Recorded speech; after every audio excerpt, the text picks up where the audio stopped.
Happy February, everybody. Happy Black History Month. Happy All-Star Break, which is where we are on February 1st. It's DJ Bean, a.k.a. Skeeter Bondra, Pete Blackburn, a.k.a. Goalie Pants, and Sean DePaz, a.k.a. The Skills Competition. And we have breaking news as of when we're recording it right now. You're hearing this on February 1st. We're recording it late on Wednesday, January 31st in the United States. We had done this whole episode on where teams stand at the All-Star break. Apologies for the Canucks in any conversation we have about where they stand, because the beginning of this episode is going to be us addressing the fact that they just got better. I don't know how much better they got, but they got better because in a shocker of all shocker, the Flames go in division and trade Elias Lindholm to the Canucks. It's a whopper of a package. The Flames get Andrei Kuzmenko, 27-year-old right shot left wing, who scored 39 goals for the Canucks last season. He's in year one of a 2-year deal with a $5.5 million AAV. Hunter Brustevich, a 19-year-old defenseman, taken 75th overall in 2023. He's got 69 points in 47 games in the OHL this season. Joni Jurmo, I believe, 23-year-old defenseman playing in Finland, a 2024 first-round pick, a conditional 2024 fourth-round pick. That's a haul. This is what chaos. Pete, your thoughts? I am pretty stunned. I thought that the Canucks were going to make a big splash this trade deadline. I think that they kind of owe it to their fans to go for it. This is certainly going for it, but I didn't think that this was the move that they were going to make, especially with, like you mentioned, in division, a big old trade with the Calgary Flames. That one is a bit of a stunner, and the package going back the other way is quite a lot. All right, I have three reactions. Canucks gave up a ton. Canucks now have two top six centers named Elias they need to sign after this year, because Pettersson famously has not signed any sort of extension with them. Technically, the other one is Elias. Oh, Elias Pettersson. Elias Pettersson and Elias Lindholm. Mm-hmm. Interesting. Well, also worth noting, Patrick Alvin signed an extension today with the Canucks, the general manager. So he is good to just... I love that move. I'm sure that the framework of this deal was in place and whatnot, but boy, do I love the idea of a GM signing his multi-year extension and then immediately being like, wild card, bitches. Here's a big old blockbuster. What Swedish guys are out there? Let me get them. And there he goes. And the Canucks, who were kind of a surprise team, are off. But the third reaction, so I said the reactions are Canucks gave up a ton. They now have two top six centers whose names are spelled Elias. They need to sign beyond this year. And the third thing is, what a fucking loser move by the Flames. What an absolute loser move going in division. They got a great package. Like this Brustevich kid, 75th overall pick in 2023, is considered, I don't want to say stud prospect, but a really good, legitimate prospect. Kuzmenko, as I said, scored 39 goals last year. He's signed beyond this year. He has term, as they say, and they get a first-round pick.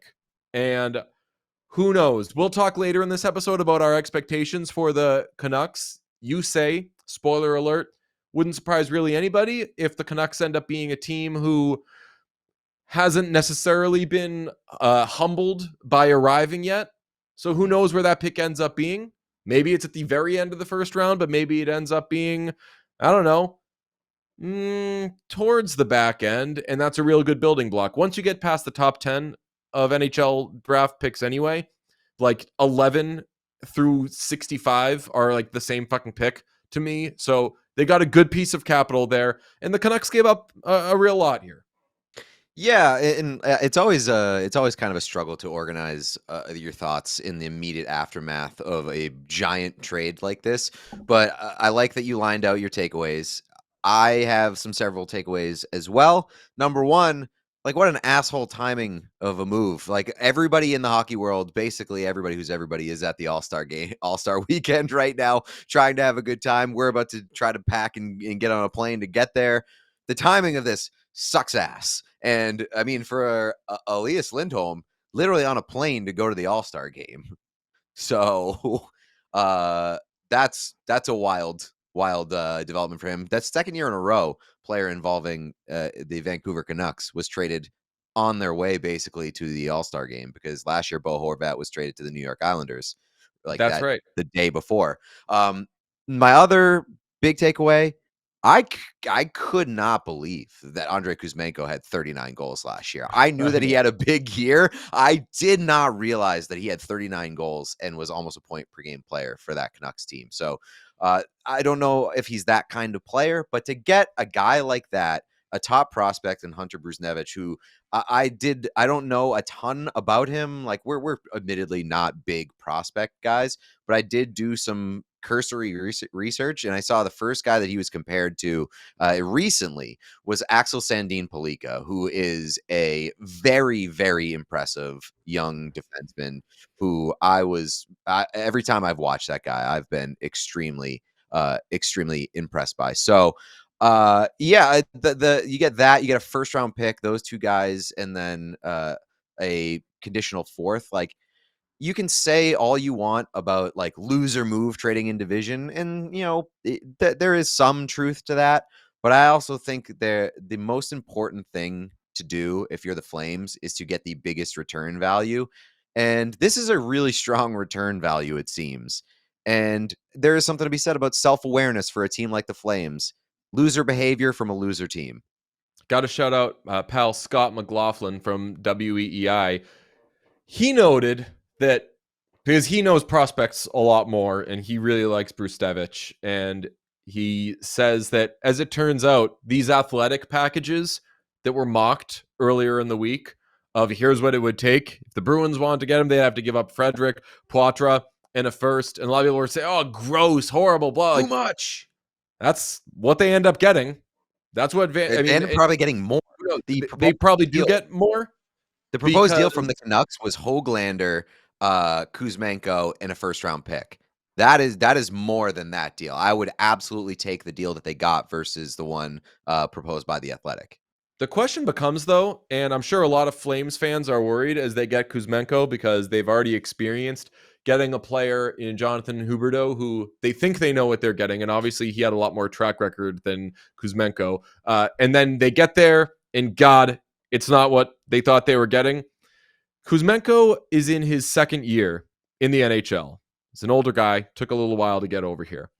But last year, his first year, as we said, he scored 39 goals, had 74 points.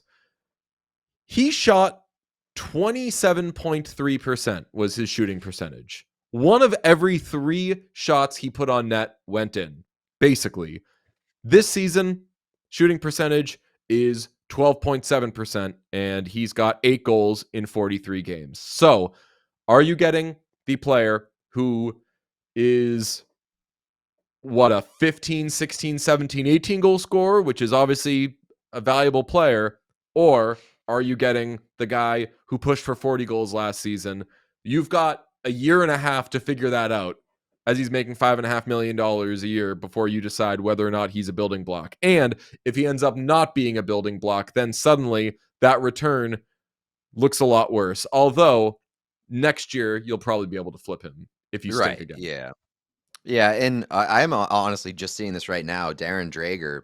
Did you see this report that Chris Tanev was believed to be involved in this deal as well. And Darren Dreger said, I believe he was, but it was thought to be better as a separate deal. So there could be a Chris Tanev move to Vancouver coming as well. I So love when that happens. where it's just like, let's work on this separately. When teams just like really get into doing shit with each other. Yeah. That happened when the Bruins got Michael Nylander. They got I forget which one came first. I think they got Michael Nylander first, and then like a day later they got Sergei Gonchar. And then Well, I like a mean, month later they lost in the first round. Well, I mean, this certainly isn't going to be the last that we hear from the Calgary Flames. If you trade within division, it obviously signals you're probably not looking to contend anytime soon. And when you look at the makeup of the Flames roster, there are plenty of guys that we presumed would be on the trade block or at least in discussions. Tanev being one of those guys. You've obviously heard the chatter around Noah Hanifin, whether he's going to stick around there. You've got Jacob Markstrom, whose name has been thrown out there as well. Obviously, that's kind of up to him. But I think the Flames. I don't know if we got into the discussion that you're going to hear a little bit later. But like, I expected them to be one of the top sellers at this year's deadline. Yeah, well, I mean, like Lindholm was number one on any Right. sort of trade watch type of list, and now it gets done. As you said, not the first time a guy's been moved right before the All-Star break, but I don't know. I do believe in if you're the Canucks, get the guy. Don't Yeah. wait. If you're going to be in on him and you think you're going to have to pay dearly plus. Get the guy. Figure out, especially for a player, you need to determine, is this a rental? Is this not a rental? Because if it's a rental, and I don't think that this makes the Canucks Stanley Cup favorites, then that's a little dangerous. But if he slots in, fits nice, which he's not having the greatest season by his standards, then maybe you reassess going into the offseason. But at least in this case, as they ask questions about, is Pettersson going to stick around? What's he going to cost, et cetera, et cetera. Yeah, your workload becomes bigger in trying to sign these guys, but they'll probably, you would think, get at least one of these guys back. Well, that's what I was going to ask. Like, does this have any, like, not to make a baseball reference, but like, does this have any Trevor Story, like, insurance plan vibes to you in terms of the Pettersson? Like, if we can't, well, I mean, Pettersson is an RFA, Yeah. so like, I would imagine that they're going to be able to work something out there. But like, what if it goes sideways? Does this have any air of an emergency plan, backup plan to you? I think it, as I was kind of getting at before, I think it just guarantees them they know who their first line center can be next year. Yeah, fair. Whereas, and you're right, like with him being young, with Pettersson being young and an RFA, the chance that it's going to not happen is pretty slim. But the fact that it hasn't happened yet, the fact that I think he's been on record of being like, I'm waiting, I'm going to figure it Mhm. out after the season, don't want to do it now, that always gives teams a little bit of pause. And we do see RFAs get traded if their ask becomes big. The landscape of the NHL has changed a lot in the last, say, 12 years of RFA deals being wild because teams just want to buy up as many UFA years as they possibly can. And players, as a result, want to get probably overpaid for it. So we'll see. I think the Canucks, though, do this knowing we're going to have at least one of these players whose name is spelled Elias. Yeah, and this is like the Canucks just really, really pushing their chips in because they did it earlier this season with Nikita Zadorov as well. But you know who else I think won this trade is the Montreal Canadiens and the Anaheim Ducks because Sean now Monahan. John Monahan and Adam Henrique, now the top two centers available on the market with quite a bit of runway before the deadline. And so, like, not necessarily winners because the market has been set, because we're talking about different players here with Lindholm versus Henrique and Monahan. But like, if you're a team in the market for a center, say like the Colorado Avalanche, you're probably looking at Henrique. You're probably looking at Monahan as now the top options. And if you miss on one of those guys, you really, really got to push to get the other one. So, Lindholm coming off the board this early does seem to shake things up in the center market quite a bit. Sean, how you feel? What do you think of this? Thoughts? Jersey potential? What you got? I don't have much for you. Indifference. Not like y'all said. I mean, it certainly. I think at one point in the episode that we recorded, I said if the Colorado Avalanche get Elias Lindholm, they become my Stanley Cup favorite or something like that. So you could throw that out the window. It certainly shakes up how I think the West plays out. I'll say that much. That is a great point. Was it for this episode, Sean, that we discussed which teams yesterday. Oh, it was yesterday's episode. Was it yesterday? Yeah, it was yesterday's episode, where we said or 2 days Boston, episode. We said Boston. So I like that we have this on record because my mind doesn't change on that. We said Colorado, Boston, and who else? In Vegas become cup favorites, or at least favorites in their division if they get Lindholm. I said that. I said it again in today's episode that specifically the Avalanche, if they got them, it changed how I viewed the West playing out. I don't think that this vaults the Vancouver Canucks to a Stanley Cup favorite, more than they already were, I suppose. But I do think that it makes them a tougher playoff team because Elias Lindholm, a really strong 200-foot player, and if you have that defensive center, that is a real game changer in the playoffs to get the matchups that you want and push the depth down. So definitely makes them more difficult to play against, which I think is something that they absolutely needed as a team that has not gotten their asses kicked. I think that is coming up later in this episode where as a team that hasn't really been through the grind of getting over that playoff hump, you can often get punched in the mouth. Having Elias Lindholm, I think, is going to help the Vancouver Canucks. And also, by the way, Elias Lindholm, a very handsome man. A very handsome man. Let me see. I mean, I've got all these prospects up. I've got, it's not bad. Andrei Kuzmenko. But anyway, Lindholm is the real 10 out of 10 here. I'm just envisioning Hampus Lindholm. The names are confusing me.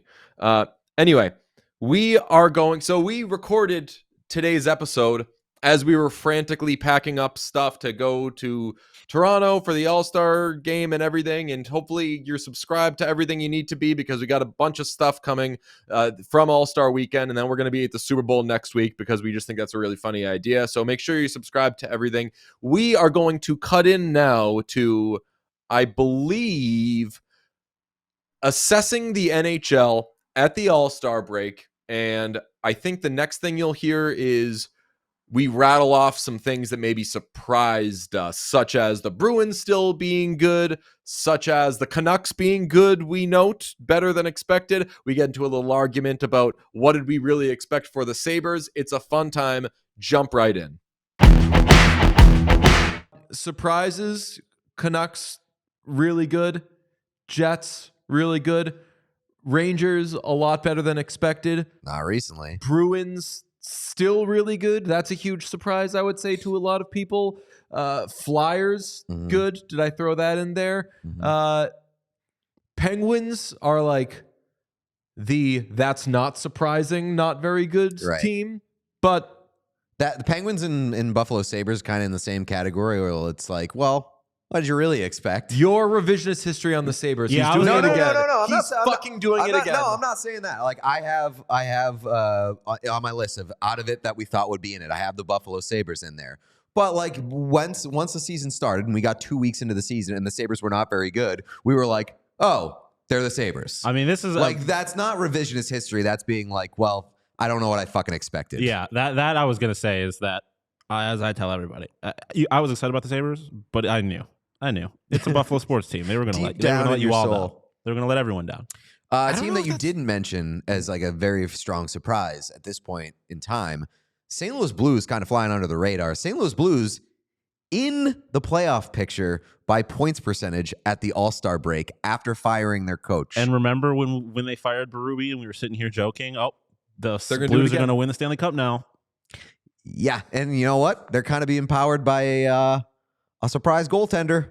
There's a lot of same things happening in St. Louis that I don't like. I mean, if there were to be a season in which to do it, so when the Blues last won the Cup, it was 2019, where all the good teams fell out of the postseason in the first round, and it was basically just like it was like a lowercase a war of attrition, where it's like if you just kind of get there, you got a fucking chance, and everybody thought that like, oh, I guess like Bruins are like the third, fourth, fifth best team in the league, and they've stuck around, so I guess they'll just win the Cup. It seemed like the most obvious thing in the world, and Bruins chunked it, and the Blues won. This is a year in which like there aren't any massive world beaters to begin with. So if there were, like this season makes more sense regular season wise for the Blues to make a run than in 2019. Like things needed to happen in the playoffs for the Blues to make that run.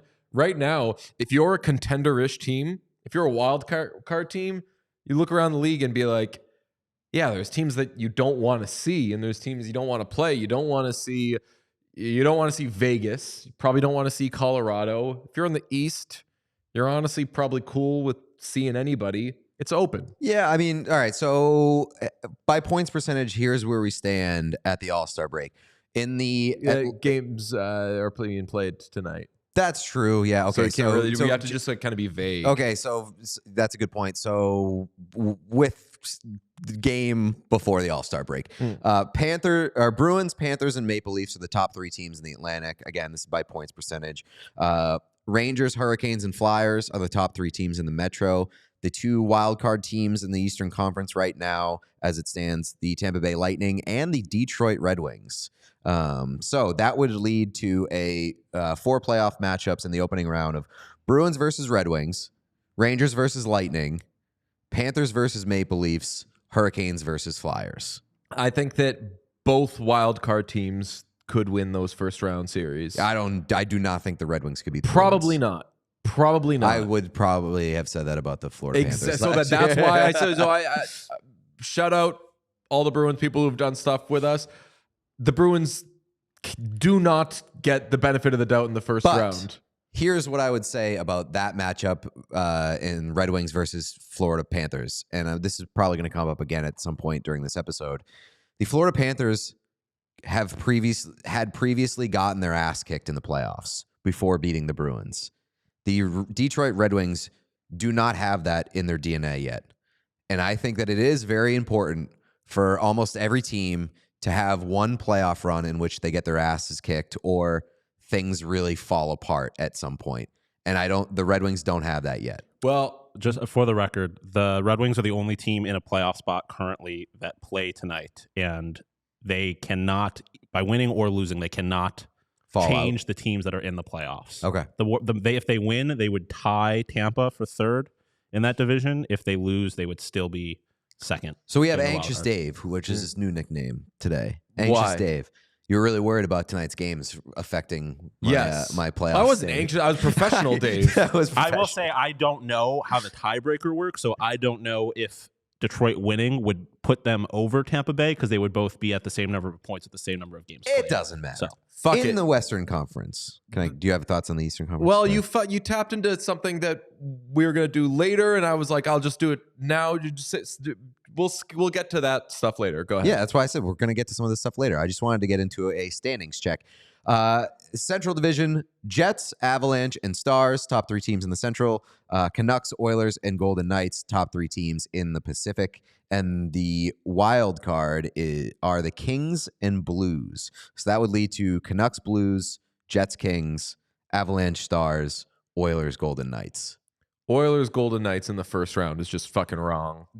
I think 3 of those series would kick my ass. Yeah. The NHL Jets, would Kings, be pissed. Avalanche, Stars, and Oilers, Golden Knights would all kick my ass. I'm cool with a conference final being a team's Stanley Cup. You know, they always say that in baseball, like, oh, well, this is their World Series. Man, This that like the happened in the National ALCS League. between the Red Sox and Yankees was always like, whoever wins this is going to win, and then the Yankees would win it, and they go lose to the Marlins. And it was like, okay, well, never mind. Losers.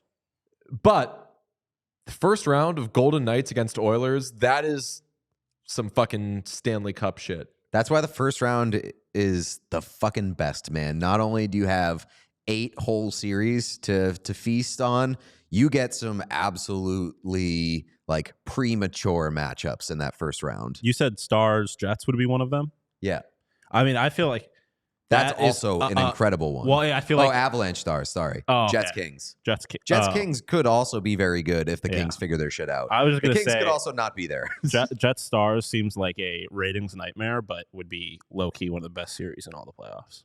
Jet Stars wouldn't be a ratings nightmare. I think there's appeal there. Like both of those teams draw pretty well. I mean, compared to the other teams in the playoffs. Yeah, well, I don't really care about ratings. Are we Fair. saving our who do you think are the best teams in the NHL for our later Stanley Cup potential conversation?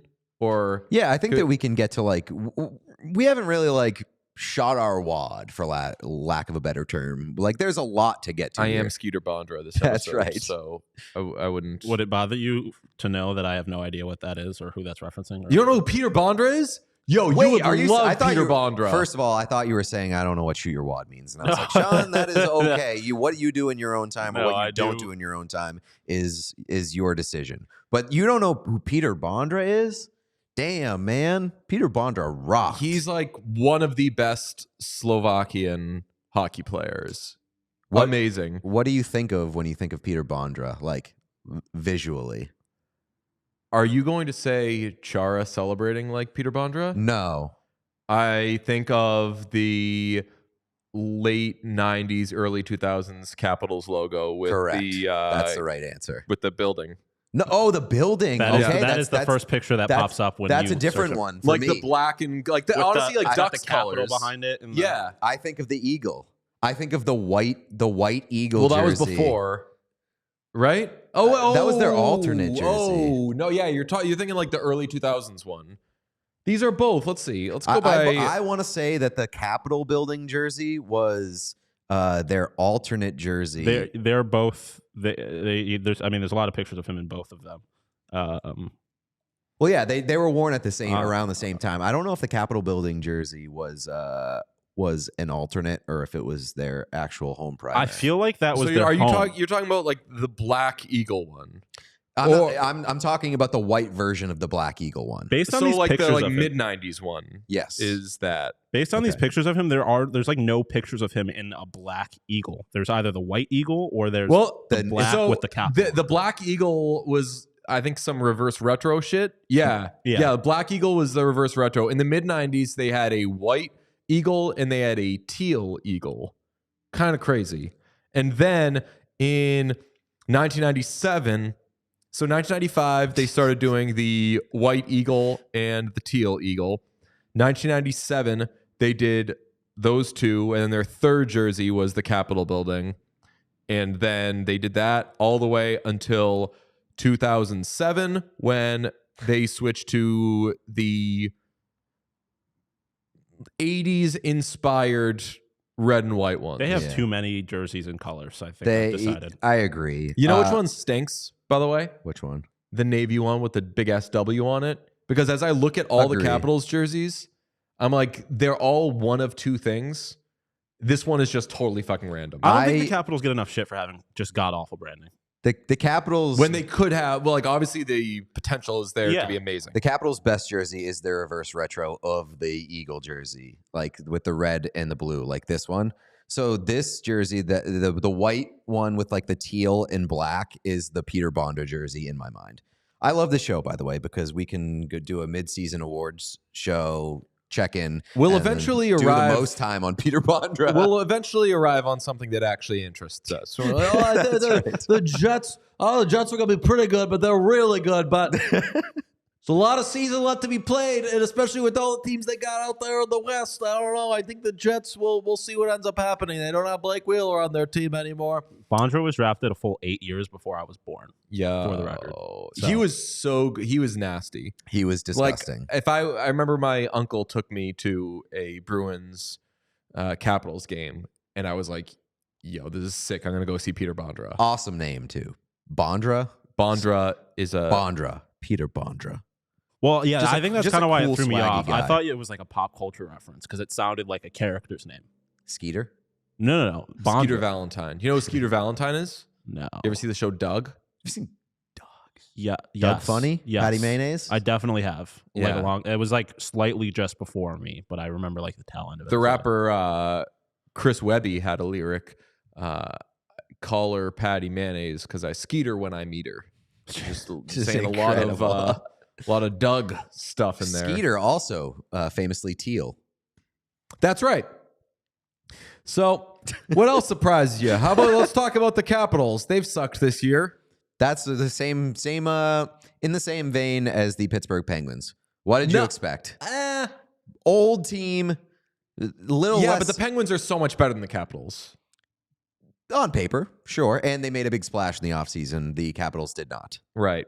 So if the Penguins ended up being really good, I wouldn't have been totally shocked. If the Capitals ended up being really good, I would have been stunned. They traded everybody they could trade last year, and Backstrom isn't there, and Ovechkin has... How many goals does Ovechkin have? Like 4? One. He's their leader. I know that. With 4. His one goal. Just one goal. His one goal is to be one on a goal. better team. Financial planning. As No UC goals. Saros I was could never. gonna say, have we talked about that? No. Because that lives the way he's no goals. No goals. No goals. No goals. His accent like lives rent love free it. in my brain. Did you mention the Devils? Because the Devils have got to be very near the top of teams that. Devils are a surprise. Yes.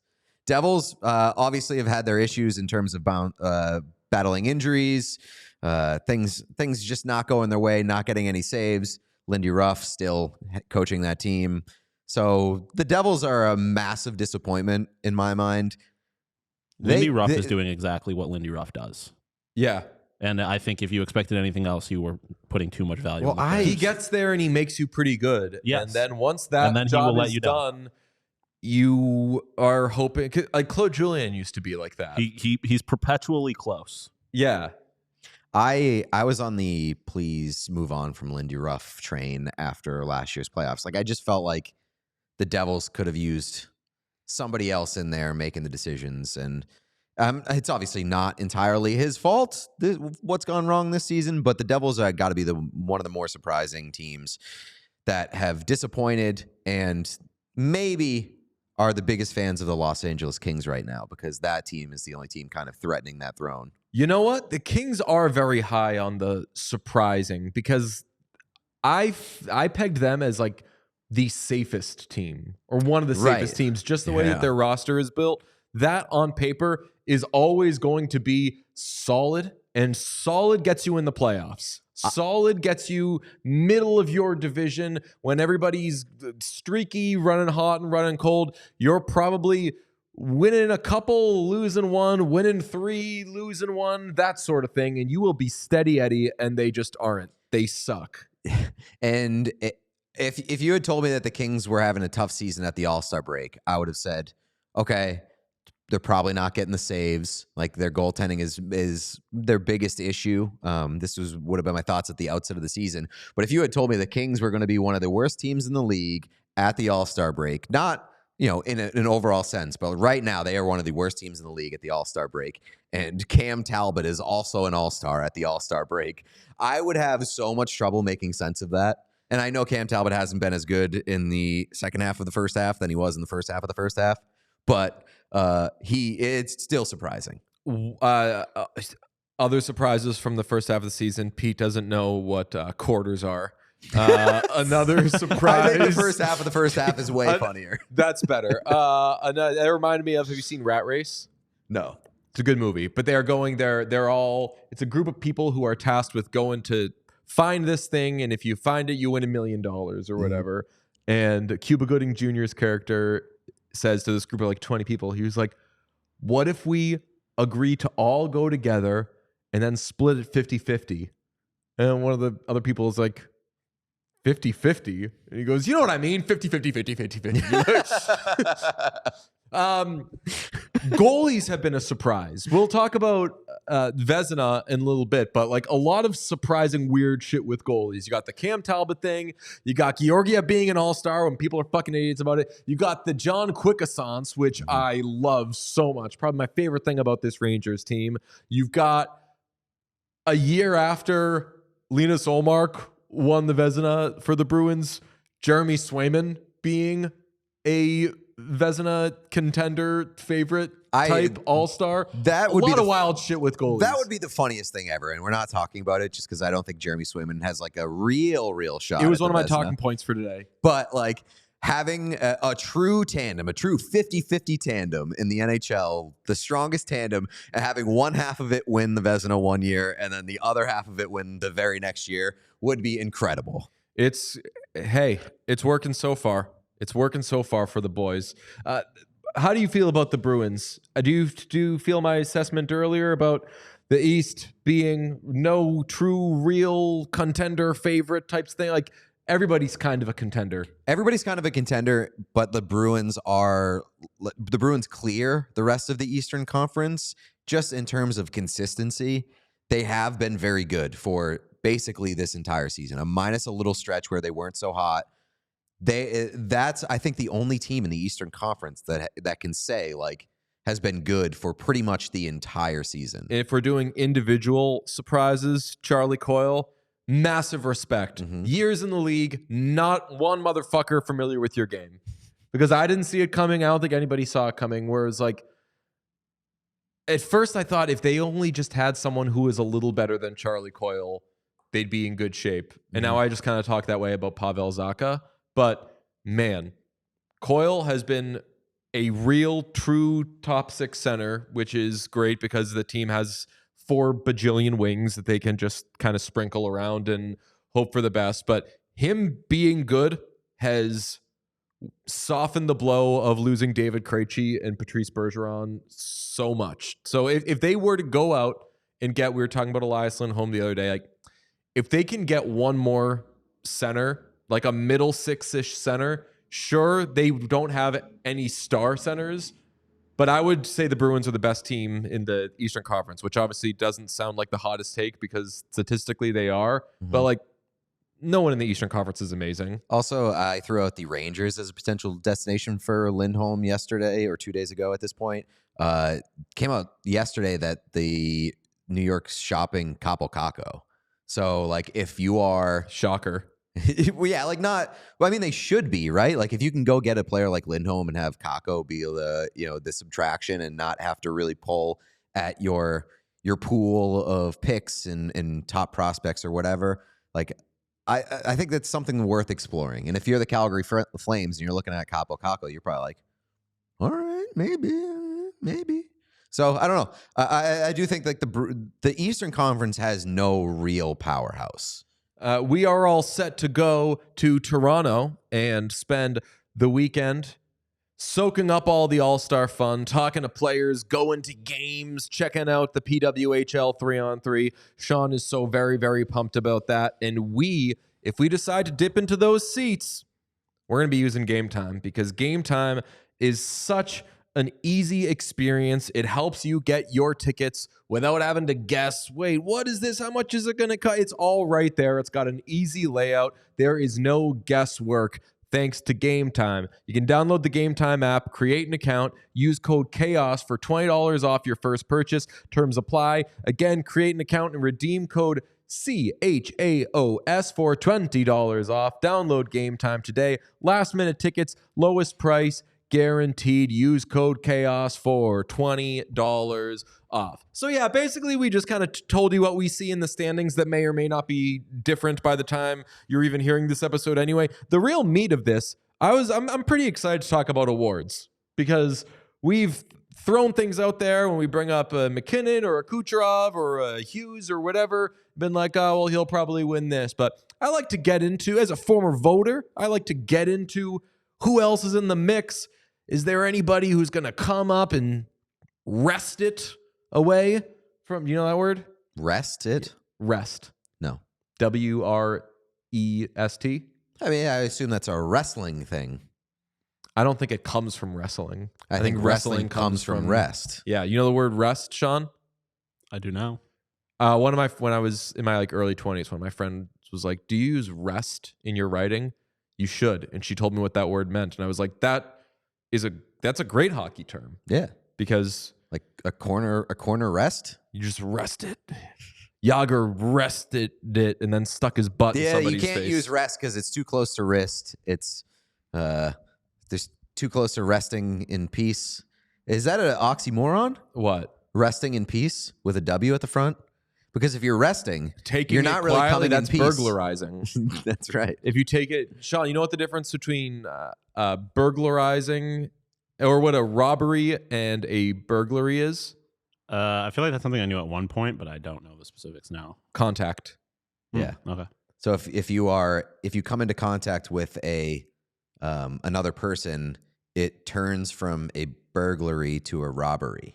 Gotcha. That makes people sense. Say, I came home and I got robbed. It's like, no, you came home and someone was waiting to rob you? Yeah. They should have just burglarized your ass. Sounds like you weren't home. That's also why the Hamburglar is the fakest name of all time, because that motherfucker is always running into people when he's stealing hamburgers. So he's a ham robber. And he's dressed like he's going to, like he's right. He's like ready for prison. Is this physical contact or just like interaction? Interaction. Okay. Yeah. Gotcha. That's that. Let's talk about the heart race. I think that everybody would have one Nathan MacKinnon as the favorite.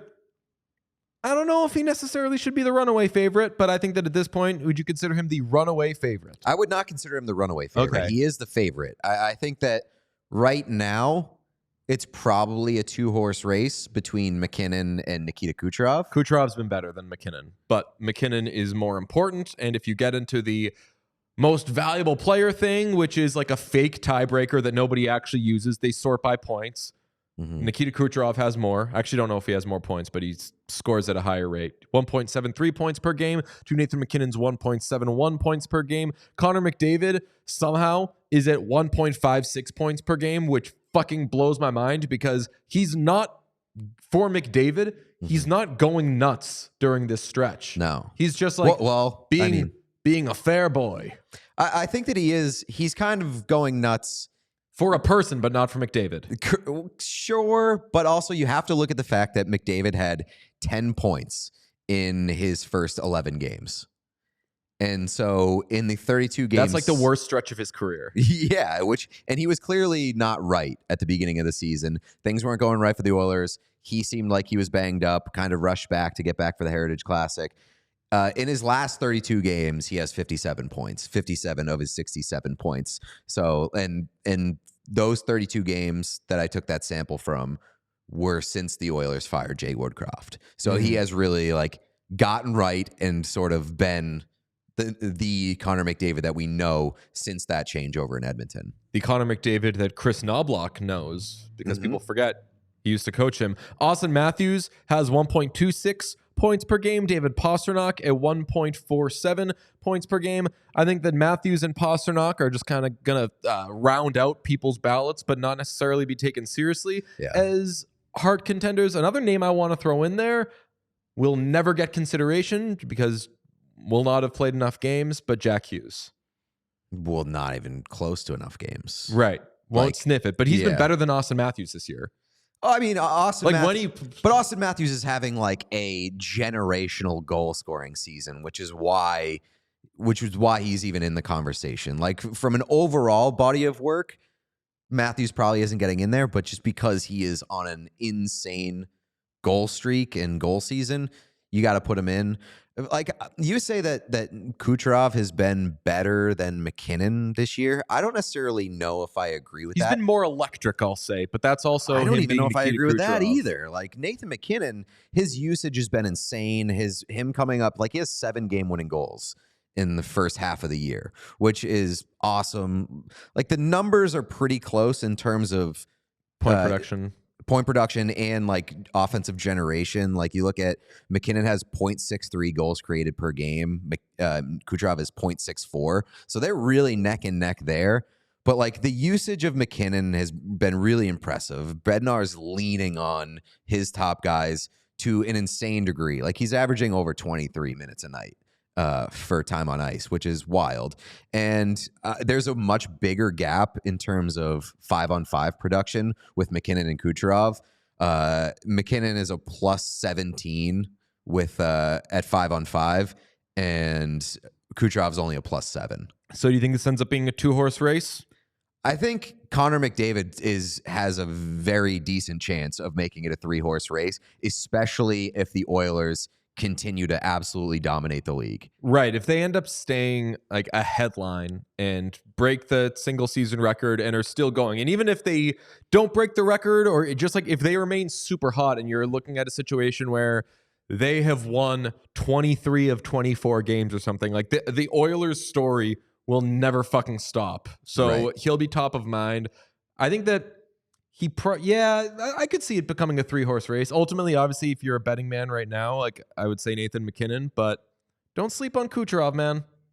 If he keeps going off. Yeah, I mean, I definitely don't sleep on him. Like I said, I think it's definitely not a runaway. It's close, but I would give the edge to McKinnon. All right, how about the Norris? This is one that I think is more kind of runaway city. Quinn Hughes. Other guys probably in the mix. I want to throw a Noah Dobson out there. Yeah, Noah Dobson. He's probably my number 3 there. I think it's probably Quinn Hughes, Makar, and Noah Dobson. I might. You named 3 of the 4 defensemen who have at least a point per game this season. Do you know who the 4th is?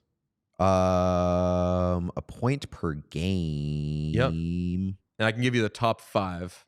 So Cale Makar, 1.32 points per game. Quinn Hughes, 1.27 points per game. Noah Dobson, 1.06 points per game. Then you've got somebody with 1.04 points per game and somebody with 0.96 points per game. Hit me.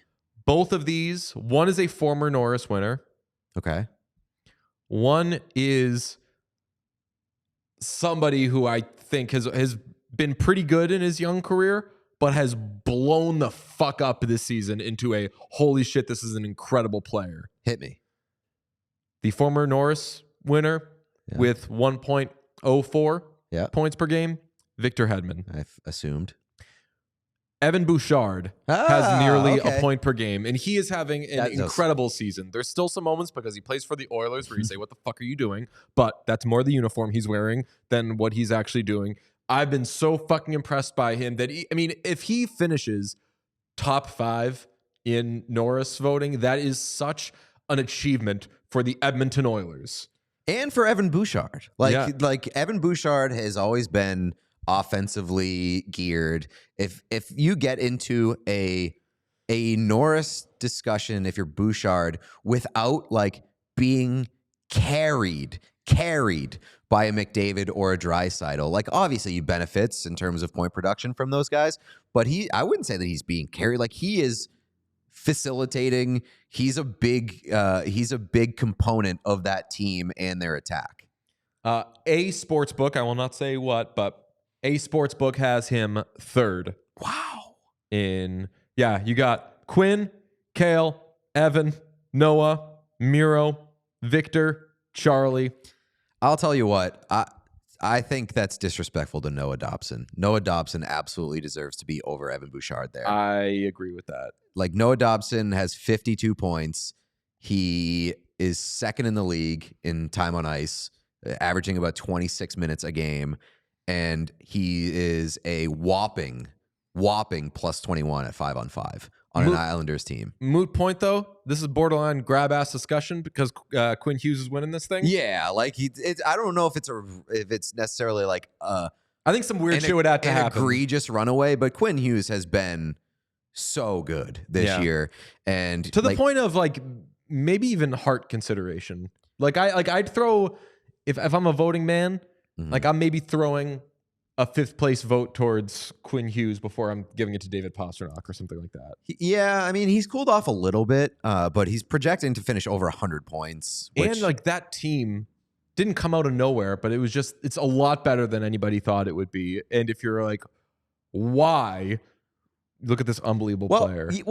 That's an interesting discussion too, because the Canucks shouldn't be better than we thought they would be. Like, we've been conditioned to like land there. It's just because never gonna they've happen. been worse than we've expected them to be for a couple of years. So like seems like kind of like water leveling off a little bit. And Quinn Hughes, like, absolutely, I think, is the leader in the clubhouse right now. And like, while we're talking about, I think the big separator for me, like, I love the 5-on-5 scoring differential when it comes to the Norris discussion. Like, Cale Makar is averaging more points per game, and similar kind of rates as Quinn Hughes. But when you Cale look at Makar is averaging more points per game than Austin Matthews. that's pretty wild. But also, like, that's because he's on the ice all the time with every other good player on the Colorado Avalanche. But the 5-on-5 splits for Quinn Hughes and Cale Makar, 64-33.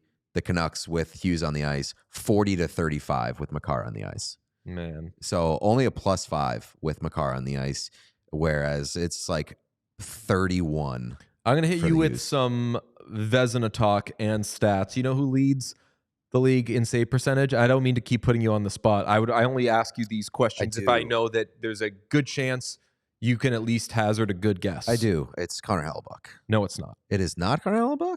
No. Is it Jeremy Swayman? Jeremy Swayman is it Thatcher Demko? No. Is it somebody who played like one game? Right. Wait, he's sniffing around the right conference and even division.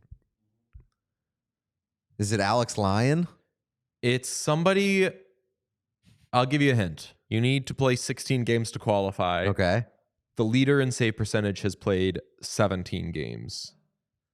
Who is it? Aiden Hill. Okay. Yeah. Really good season That for him. doesn't count. Why doesn't it count? The 17 games is a small sample size. Like, we've gotten into, I know 16 games count, but like, he's not a real leader in save percentage. I'll tell you what. If he was splitting time in a tandem with like on a team you liked, if it was like Swayman and Ullmark, and Ullmark only played 17 games and he had a 9.36 save percentage, we'd all be like, Swayman's been incredible, and Ullmark leads the fucking league in save percentage. Yeah, but it's like, this is in the context of like a Vezina discussion. Nobody is putting Aiden Hill into a Vezina discussion at this point in time. So that was going to be my jumping off point. The leader in save percentage is not going to garner a super serious candidacy for Vezina, although we live in a world in which fans voted Alex Georgiev into the All-Star game. Fortunately, not only do fans not vote for the Vezina, writers and media don't vote for the Vezina. The Vezina is taken so seriously that they leave it up to the GMs, which is actually, as a former voter, I like that a lot. Same. Because like, I don't want people fucking that up. And in fact, I used to want GMs to vote for Norris because I'd get so mad about some Norris winners. I'll take it a step further. I don't think that GMs should vote on the Vezina because it's very clear when you look around the league. A lot of GMs don't know what the fuck they're doing when it comes to goaltending, and they clearly don't really understand it. I think there should be a special committee of goaltenders who vote on the Vezina. I think that's the way that it should go, because the only person that Not goaltenders. Why? Because that's such a fucking fraternity. Sure, but it's also the only people that I really trust to evaluate goaltending. I think that the only That's like person asking that Republicans to pick a Republican president. they do that. And what happens? That's right. Also, that's expecting retired hockey players to watch a fuck ton of NHL hockey. Well, I mean, sure, but that's also expecting general managers to watch a fuck ton of hockey, and I don't know if some of them do that. Yeah, but that's at least actually their job is to watch hockey. But if you made it Then the again, committee's PK's job too. to vote on the Vezina and have a goaltending evaluation committee, I think that's a decent idea. I think that if you can get a bunch of, I don't even know what country you'd have to pick. People from Finland. a different country. Well, that's who another doesn't, problem. It's Finland. There needs to be no connection to whatever, because especially Latvians. you talk to hockey players and former hockey players, everybody knows everybody. Everybody's each other's boy. I was watching the Chris Long podcast, and dudes they were like, oh yeah, and Dion Bush made that pick and I was like, how do these dudes know Dion Bush? And they're like, oh, because we played this and this. Like, everybody somehow knows everybody in sports, especially with the nationalities involved. Okay, I don't know what your case is here, though. I'm saying, I like you suggesting something else be done to pick the Vezina winners. I'm saying your suggestion wasn't good. Your suggestion that it be something else was correct. And then this happens with me all the time, where it's like, hey, let's do something like this. And it's like, if you had just said, let's do something, you would have sounded smart. I like the committee idea. I think you could do like a college football committee where you have a group of GMs, a group of former goalies / Vezina winners, a group of skaters, because they're the ones that have to deal with fucking goalies. Like, I don't think committees are a bad idea. I want to do Pete's idea, but we have to vet everybody. Us personally? It's called the Vetina process, where we go through all the people to make sure they don't know any of these motherfuckers. I can put together like a committee in my head right now. I can say like Henrik Lundqvist, Easy. Kelly Hrudey, Darren Pang, Marty Baron. No way. Why? Darren Pang? He's going to be so grab-assy with everybody. He's going to be, I love this guy. We've seen Darren Pang be like, Jeremy Swayman is the sweetest boy. That's why I can't fucking pick Vezina winners, because I know Jeremy Swayman is the fucking sweetest boy. If Darren Pang is going to go out there and be like, oh, I love him. You don't think that NHL GMs around the league have they don't love their anybody. boys? No, it's a cutthroat business. The reality, you look at some of the guys that are still in the league, and you're not like, again, just because they like him. I like other people. I like the idea of it being chosen another way. I think that having goaltenders choose it, and I get you're probably coming from the mindset of who can assess and evaluate goalies better than goalies. That is correct, but the conflict of interest is going to be off the charts. and also I think you would run into problems where like they would ignore certain things that are like Connor Ingram, for example, I don't think really deserves to be in the Vezina talk, but I think there's probably goalies out there who would look at his game and be like, that's one of the best goalies in hockey. He deserves to be in that conversation, even though he doesn't really. Oh my God, that's such a fucking thing. When you talk to like hockey players off the record, and I haven't really done this in a million years, but they'll be like, oh, you know who's so fucking good? This guy. And it's always like, oh, interesting. Like I never saw it that way. And I don't know if it's a bias thing or if like we just have different eyes and we see things differently. It's like they do, like any other human, have their biases and they get very passionately attached to them. Yeah, that's what I was going to say. Is the reality is any group of human beings voting on it is not going to be perfect, which is why I like the committee idea. Like the college football playoff, that committee is made up of a very diverse. Condoleezza Rice was on it for some reason. Like it's a very diverse set of people, which I think is good because it obviously involves different perspectives. But B, they have a very specific set of rules on which they decide the award. Yeah, and I think that's the best way to get rid of the bias. I think like maybe I would trust goaltenders to evaluate things, the more unseen things, because when you have the goaltending debate, a lot of it comes down to somewhat arbitrary stats for save percentage. Like, throw fucking goals against average right out the window because that's a team stat. But even like goals saved above average, like it's very much, I think, even more so than some of the other awards, like a on paper award. I just tried a method in which I asked ChatGPT, please pick a Vezina award winner for the 2023-24 NHL season, and they wouldn't do it. Said, I'm sorry, but I cannot provide real-time information or predict future events, as my knowledge was last updated in January. Get out of here. I'm curious. When was the last updated? Even AI. It said January 2022. I'm like, I don't know if I'm on an old one or something. Even AI is afraid to attempt to evaluate goaltending. But with that being said, it's Hellebuck. Yeah, with Hellebuck, Swayman, and Demko are my top three. Right, and it will be Hellebuck again, I think. I think I mean, based off of what we've seen so far, I think it's the most runaway of any of the awards in my mind, just because of Hellebuck's been unbelievable and his workload has been tremendous. He's been as good as Swayman and has played more, so that's a no-brainer. Yep. And like, again, Aiden Hill has played 10 fewer games than Jeremy Swayman. So like the only people you could argue have played better than these guys haven't played nearly as much. I want to talk about, I'm meant to bring this up in the early surprises of the season. The most disappointing thing for me all season is that Connor Bedard got hurt. Yeah. And certainly up there. As you look at the Calder race, I hope it still ends up being Connor Bedard. I hope that he ends up coming back. But what he had 33 points in 39 games, something like that, I want to say. I have it written down. So, 33 points in 39 games. He had 15 goals.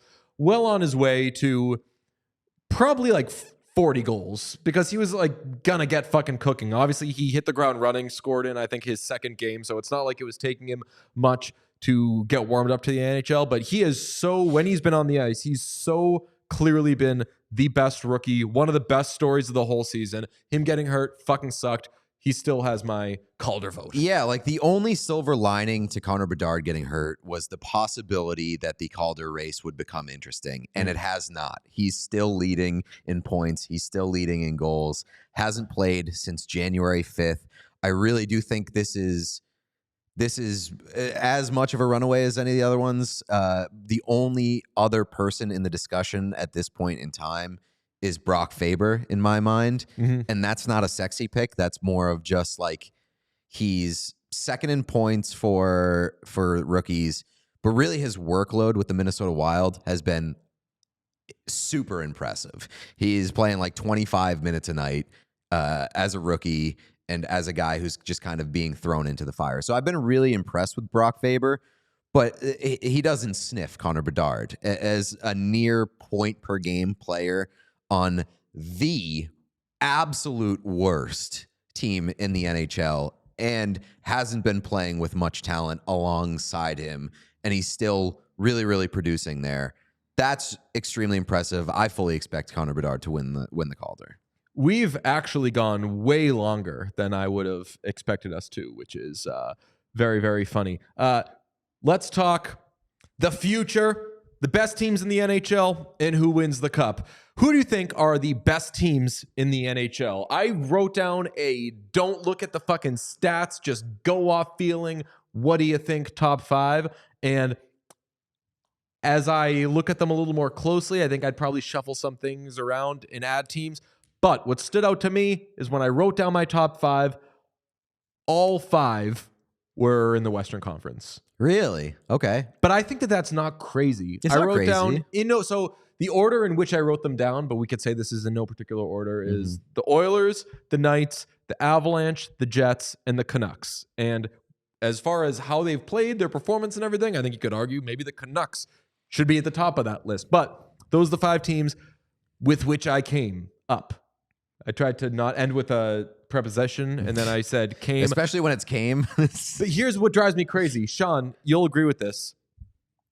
It's not, the word isn't came. It's cummed. I know, but Come and come are homonyms. They're different fucking words. So it's someone's like, I came. It's like, where did you? No, you fucking cummed. Now get out. These are the 5 teams that made me come.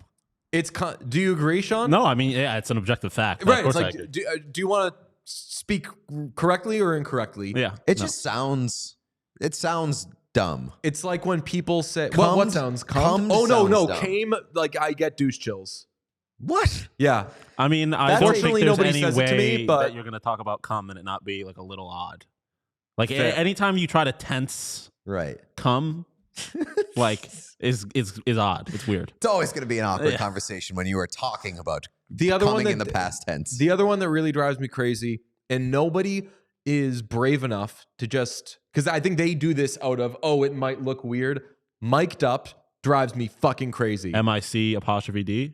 Like, what do you mean? If somebody is mic'd up, meaning a microphone is put on them, they are recorded for sound. It is spelled MIKED. To mic somebody is MIKE. And I know that sounds crazy, and that's like an English language stupid fucking thing. And that probably wouldn't happen in any other language. That is English being dumb, but that is what it is. It's Yeah, no, just that's the where I scary disagree. association with microphone, Yeah. which has a C. I personally think that it should be like, if I'm going to mic you, it should be MIC. Yes. Like short for microphone, but for whatever reason, it's M-I-K-E, and if somebody's mic'd up, it should be, or it is M-I-K-E-D. And when I see M-I-C'-D, it makes me lose my mind, mainly when I see anything that uses an erroneous apostrophe, because if you just don't use an apostrophe, nobody's ever going to think you're that dumb. Like if I say text you and say, don't leave yet, I'm not home, and there's not an apostrophe in there, you're not thinking like DJ didn't go to college. Mike specifically, if I saw someone write M-I-C-D with no apostrophe though, I'd be like, that's But no, it's M-I-K-E-D. Well, yeah, but also I don't give a shit. Like that's just dumb. I would argue that it could be both because like obviously mic'd is a different connotation, but like M-I-C, you are like you're microphoning somebody. You microphone to them. That's why. So then the apostrophe is I would argue the appropriate way to abbreviate or to shorten.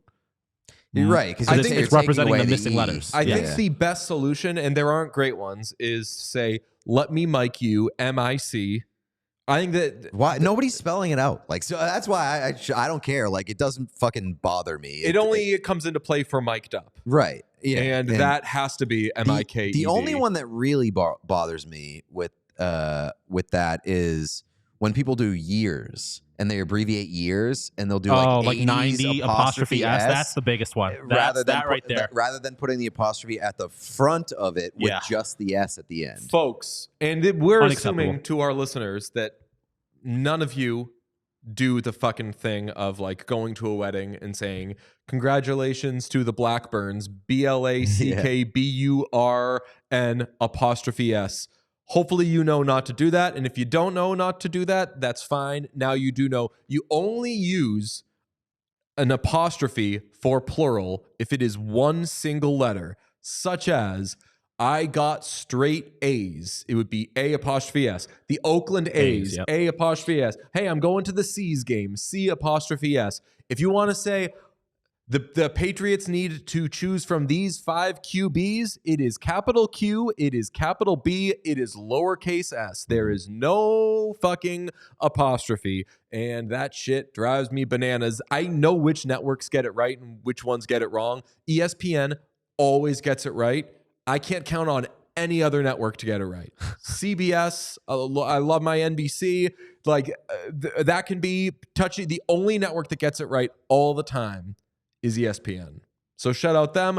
I love that. What school subject are we going to go over on Monday? Right. We hit geography. Geography probably, because we'll be bouncing around. Oh, yeah. Oh. We're in the Canadian province of Ontario. That's right. But do you agree with that handful of, I mean, those are, if not the 5 best teams, like 5 of the best 7. Maybe the Bruins should be in there. Yeah, like maybe the Bruins should be in there. I mean, I don't know who I'm taking out. Maybe the Golden Knights if I'm putting the Bruins in there. Yeah, I don't know. Like I do, but I do think that if you're talking about, and we've gone over this, but like if you're talking about the best teams in the NHL, pretty much all of them, most of them are coming from the Western Conference. Who are your? So that's interesting. You said maybe the Golden Knights, and because it's a very tight group, who are your teams that you don't want to face in the playoffs? Because the Golden Knights and the Avalanche are like the top 2 for me there. I alluded to this. I'm going to go in the opposite direction. I'm going to say like the one that I would want, like with a strong team that I would want in the playoffs, and I alluded to this earlier. I think that the Vancouver Canucks are a very good team that is very poised to be disappointed in the playoffs because they have not really gotten their asses kicked there yet. And so I'm glad that you brought up that point because it reminded me of a point I want to make about a cup thing. And let's just all fucking bring this all together because we got to wrap this up eventually anyway. Teams that die of embarrassment do well the next year. That's why as we get into cup contenders, even though I said earlier, sure the Bruins could lose in the first round. Mm-hmm. Sure they could lose in the second round. It's usually the type of thing that they do. When teams die of embarrassment, 2010 Bruins get reverse swept, whatever you want to call it, blow the 3-0 lead in the second round against the Flyers. Next year, sweep the Flyers, win the fucking Stanley Cup. The 2019 Lightning, record-breaking season, swept in the first round by the Blue Jackets. Next year, win the Cup. Year after that, win the fucking Cup. Who is the most recent team, truly, to die of embarrassment? And another team I'll throw in there is a few years ago, maybe 2015, 2016, the Capitals. I was gonna say, everybody didn't they? decided Yeah. this is their fucking year. They went all in. They got Kevin Shattenkirk. Mhm. They were such an easy favorite. Everybody was rooting for them, and they fucking chunked it. They lose all those guys, and they win the cup the next year. Yeah. Most I mean, recent. didn't it what's happen with the Golden Knights? Didn't they miss the playoffs They entirely missed the the year playoffs, yeah. But that? Great call. Yeah. So, dying of embarrassment doesn't kill you. No, and you can make the case that it does make you stronger. And we talk about the playoff hockey is a different beast than regular season hockey.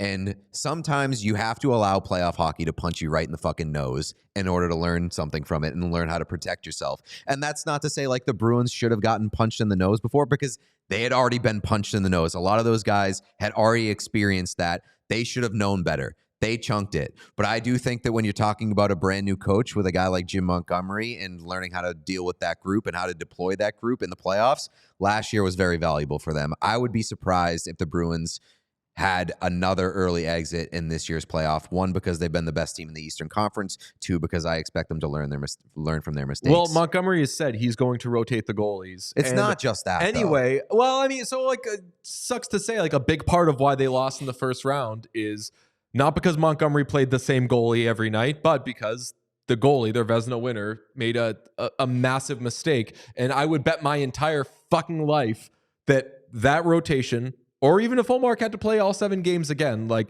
I want him back in that situation because he's not going to fuck it up. And I also think that the guys in front of him, they puked all over themselves as that series went along. Elais Lindholm did not have a good series. They were throwing pizzas, man. We love that term. Pizza They pie. were serving pizzas. I'm very confident in the Bruins goaltending when they get back to the postseason. And even though they lost players, like they could be like that Capitals team that on paper got worse, but they still have the horses to make a run. Well, Would you say that you're more or less confident in the Bruins' playoff chances this year versus last year? Last year, I was positive they were going to win the Stanley Okay. Cup. really? Oh, yeah. I was like, it was the most in NHL history, in my life of watching hockey and discussing hockey, that I was like, what are we even fucking talking about here? They were so fucking good. And I was correct about this. I was telling you guys, I was like, Tyler Bertuzzi is going to score 1 million fucking goals in the playoffs. And he fucking did.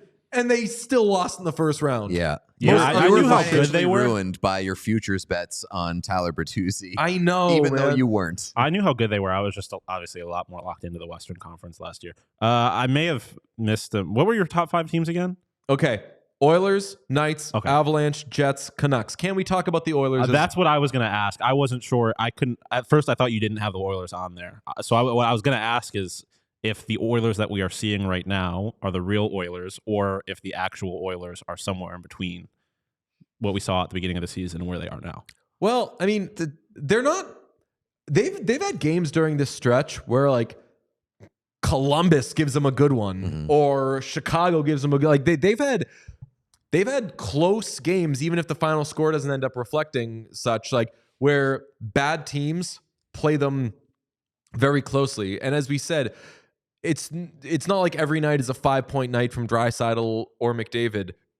They're playing, I don't want to say like playoff hockey, but they're not like scoring 10 goals and it's a laugher and it's a 10-7 game and you don't know what to fucking make of the Oilers. Like they're very, very, very good, possibly the best team in the NHL, but they still have their moments where they'll not lay down, but they'll underwhelm a little bit. I think that this is the most that I've believed in the Oilers as a group. Just in terms of, again, once Chris Knobloch took over, things changed. And we talked about it earlier this week, like the buy-in from that group in terms of being responsible, but also like playing to their strengths has been fun to watch. It's been really, really encouraging. And then you have the Stuart Skinner thing. Like that's where I don't know, because I still don't know who Stuart Skinner is. Oh, he's awesome. He's a goalie he's like 25. He has a mustache. He was born in November, I'm pretty sure. Really? Yeah. Hell yeah. I think he's 25. He is, because he was born in 98 like me. He has a tremendous mustache. He is like very, very good looking. Mhm. He wears a cool number. He wears 74.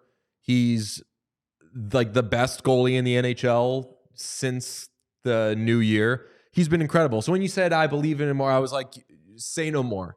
It's fucking Stuart Skinner. Like, right? Like they have a goalie that is really fucking good. And Right now, like that's the thing. Oh no. But like He's for real, But baby. if they play well in front of him, which they have been under Chris Knobloch, and they're kind of limiting what he is presented with, I think that he can be that goalie. All right, let's go through teams in the Western Conference and say, does this team beat the Oilers in a 7-game series? Winnipeg Jets. I think they could. Could. Yeah. Colorado Avalanche. I think they could. Absolutely could. Dallas Stars. I think they could. Probably not. I think they but I'll could. give you a could. Arizona Coyotes. No. No. Predators. No. Vancouver Canucks. I think they could, but I think they could, but I would take the Oilers. I'm doing it probably not. Yeah. I actually. think if I am betting on it, I am betting on the Jets. I am betting on the Avs in those two series. I would bet on the Oilers against anyone else. Yeah. But I'll tell you what. I think that I would pay Or the at least the most other money teams. to watch the Oilers play the Canucks. So Knights. Let's finish this. Knights Could, yeah. could. Wouldn't expect them to. You wouldn't expect the Knights to beat the Oilers? I think the Oilers. I better than I'd the say Knights. that's like 50-50. Am betting. I would probably bet on the Oilers in that situation just because of like the revenge factor. It's hard to repeat type thing. That one's pretty close for me. Plus Jack Eichel. How's he gonna look? Is Aiden Hill gonna be as good down the stretch this year? Like some questions with the Vegas Golden Knights. Don't laugh. Los Angeles Kings. Do they beat the Oilers in a 7-game series? There's a non-zero chance. If they Yeah, 2019 St. That's Louis what I was Blues it thinking. and get some sort of, okay, we were just fucking around. We're back. Yeah. We're good. We got a new purpose and meaning. Kings would give them a If you series. can look at they the- gave them a series last year. If you have to seriously think about the Edmonton Oilers that you saw at the beginning half of the year and how we're talking about them right now, and then consider the idea that the LA Kings might just be in that phase of their season right now. And also who they've been for the last few years. Like I feel like the Kings have been a very hard out the last 2 years. And I mean, Yeah. obviously the Oilers were in the conference final. no, I No. thought Okay, so. that's what I thought. I couldn't remember it was which. the Stars and Golden Knights. I remember being confused about this, and I couldn't remember what the decision was. But Give the me. decision was like we decided. What the we verdict- decided that the Stars were in the what conference the final verdict last year was, for I sure. guess. Give me your cup final. I have the Boston Bruins versus the Colorado Avalanche in the Stanley Cup final. The Bork Bowl. I love Yeah. that. Sean, do you got a Stanley Cup I'll final? go Jets Bruins unless the Avs trade for Lindholm. Then I will go the Avs. So we Or just really get a second think center. that Boston is coming out of the East because I also, when I'm doing this exercise, it's just who is coming out of the West. I just don't fucking know. Like the East is just such a toss-up to me. Some team could get hot in the last month of the season before they hit the playoffs from the Eastern Conference and just blow through the Eastern You know Conference. who I'd be I feel jumping like. on? I might dip into some futures on?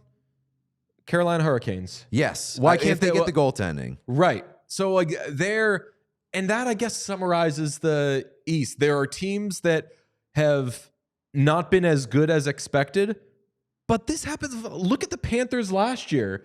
The Panthers were expected to be really good, and they kind of fucked around a little bit and just barely got into the playoffs. And it was like, whatever. I was talking to a guy at the time, and he was like, I buy up futures on teams whose just drop. Well, and I would say like for the Panthers, they're like a playoff team. They're playing playoff hockey all the time. I feel like they're built for that. They're For always 3 like, years. playing injured. It feels like kicking people's ass, like playing hard physical hockey. And so like They do have that nasty. if they ended up in the Cup final again, I wouldn't be surprised by it. Like Yeah. in terms of just like the They bite. are. I mean, I feel like plenty of people made this point. They're like the kind of team that hockey needs more of. They are Okay. incredibly fun to watch. So I want it to be. Do I go with my head or my heart, or do I be like a tough guy? Go. I don't know. Make your decision. Go with your gut. My gut. I just feel like I just want if the Bruins make the Cup final, I don't want to be the only. The Bruins do this, the Bruins use stuff in commercials. You know, That's like true, Felger yeah. commercial. Yep. Too young. too young, and like they lost in the first round. But all right, fuck it. I'll say Bruins Oilers. Would not be surprised by Hurricanes Oilers, Rangers Avalanche. I just feel like the Season's really like I'm going the opposite of last year. The Bruins were clearly the best team in the East. They should have been in the Cup. They weren't. This year the East is wide open, but I still think the Bruins are the best team in the East. So of course I think the Bruins are just going to like sweep their way to the Cup final now, basically. I also think that last year's playoffs was one of the worst playoff runs in recent memory, just in terms of how interesting it was. It wasn't beyond the first round. Yeah, the Panthers were fun. Like I watched every second of the Panthers. Kachuk kind of like took over the hockey world. During the playoff that run was last like year. some NBA shit. That was like Kawhi Agreed. taking over when he was on Toronto. So are you disagreeing that last year's run wasn't very fun? No, I think that last year's run was a lot of fun because of the I would Panthers. say that Maybe- I would say that in general it wasn't that fun, but the Panthers run in particular was one of the more fun like single team runs in playoff hockey in Sure, recent but like the years. games, like like a lot of the games were blowouts. A lot of like No, the Hurricanes didn't get swept. I would say Remember that? all the games were close. From you use this word sweep. What does this mean? Sweep. They didn't sweep us, okay? It was from like a narrative perspective, it was a pretty interesting playoff. But I think from like you said, from From a like a product, game by yeah. game basis, maybe not. So I think we're owed an extremely interesting playoff run this year, and I'm expecting it. So that means whatever I'm guessing, I'm not expecting to actually come to fruition. I definitely don't expect the Bruins to be in the final, and I definitely don't expect them to win. I think they're the most likely of the Yeah, East yeah, teams to do exactly. so. Who's the most? So- Who would be your most fun Cup final? I mean, Because for me, I don't know who it is in the West, but it is the Detroit Red Wings. Or, Red I mean, Wings would the Panthers, like I said, but also the Red Wings. The Red Wings are just fun. Red Wings just hitting the gritty all the time. Precisely, exactly. Like they would just. I feel like them when the whole world is watching them They're- would just be fun. as They're hell. probably the most entertaining in terms of like a product. Like they're last year's Buffalo Sabres. Give me them and the Panthers in the conference final, and then whatever happens from there, I don't care. I like that. What is your least? Like, what is your nightmare in Of the terms of a current Cup teams? final? Yeah. Like Kings, Lightning. The East is kind of boring in general. I but mean, I don't want to see the Lightning there again. The Kings, Leafs, Stars. No, the Leafs would Shout be. out Stars. Like I kind of Leafs- like the Stars. Leafs being in the Cup final though That would would be be- so yeah. interesting. Yeah. It would be a nightmare with the possibility of them winning the Cup on the table. But also them them being losing. there would be so incredible. Them losing in the Cup would be the sweetest of tears. Like Right. I would. Those tears would love hit. it. They would. Fuck yeah, I don't know. I think maybe like The Stars get a bad rap, but the Stars are a very fun team to watch. They are Winnipeg South. They're They're U.S. Winnipeg. Like it's just they're a team that no one pays attention to, but they're actually pretty good. Both like have been coached by Rick Bowness. I'm all in on the Winnipeg Jets train. Like I want to see the Winnipeg Jets win the Stanley Cup final. hell yeah. Okay, well, we are going to be in Toronto doing all the All-Star stuff, so make sure you are on the What Chaos YouTube page. We're going to be posting videos just for YouTube, so get on there, youtube.com/@whatchaos. Hopefully you're subscribed on all the socials. We're going to be posting cool reels and fun TikToks, all that shit, doing stuff with players, with celebrities, with ourselves, and most importantly, with Gary Bettman. I'm just kidding. I don't think we're doing anything with Gary Bettman. But stay subscribed. We love you. Talk soon. We all silly like the mayor.